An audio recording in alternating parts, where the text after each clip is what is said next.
Yo, you guys, so today we're gonna have a look at this little knife here. It comes in this box, which looks kind of interesting with the scorpion and stuff. And then it also comes in this little nice handy um, bag.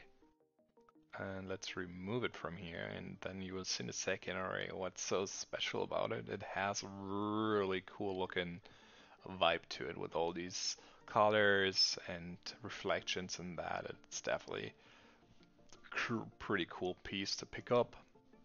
And down here you can make it stick to your shorts or something. And then also the knife itself, if you open that up, has some really nice pattern on the blade.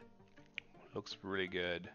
It snaps out quite well, and you can just easily close it by just pushing that towards the outside, close that back up, and then just open that up. Just flips open. Sometimes it's not going all the way, because otherwise if it would, you might get in trouble for having a flip knife. They try to avoid that by not giving it too much spin and power, but I don't know. Still, in my opinion, really good knife. Um, and it is sharp enough to do stuff. So yeah, let's see, yeah, it goes right through. Yep, so that's it for today. I will see you around. I'm Badger, and I'm out for today. Have a good one.